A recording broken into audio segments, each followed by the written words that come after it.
तो फ्रेंड्स ये आम पृथ्वी अटे आउ एटा तार ऑफिशियल सिंबल अटे। 2 वर्ष पूर्वर या केवल डॉक्टर आउ डस्ट एलर्जी पेशेंट माने इज्जत दौले आउ एबे या नवीन पट्टनायक ठारू आरंभ करी अंगनवाड़ी जाऊा छुआ भी इज्जत दौरान। प्रथमे जितेबाला कोरोना बाहर थिला समस्ते सिंपल मास्क पिंधुले किंतु एबे तो लोक मैंने डिजाइन मास्क पिंधुचंती। अच्छा आपण मैंने कहले केतेटा डिजाइन रो मास्क देखिचंती? कॉटन मास्क देखिचंती आउ डायमंड मास्क देखिचंती? छाड़ू गोल्डन मास्क तो देखिथिबे। जदि याकू भी देखी नांती संबलपुरिया मास्क तो निश्चय देखिथिबे। आउ जदि याकू न देखिचंती ताहले एटा कोन देखिथिबे? चढ़ई थंटपरिया मास्क देखिचंती केबे? ना आपण माने एटा देखि नथिबे काहेकि ना एइटा हेउची प्रथम मास्क। हाँ प्रथम मास्क जेतेबेले मास्क तैयारी होइतिला से एमिति देखा जाउतला। आपण मान तो बुबोनिक प्लग रोग विषय शुणिथिबे।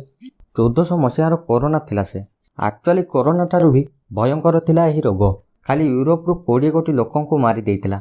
आउ सेही रोग रु रक्षा पाया पई डॉक्टर माने गोड़ ठारू मुंड जाय घोड़े हेउतले। हाथ में गोटे बाड़ी आउ चढ़ई थंट परिया मास्क पिंधि लोक मानकु चिकित्सा करुथिले कारण डॉक्टर माने भाबुथिले एही रोग खराब पचासड़ा गंध पाई फेलुची तो सेतिपाई चढ़ई थंट परिया मास्क भितर बास्ना फूल परी पिंधुथिले।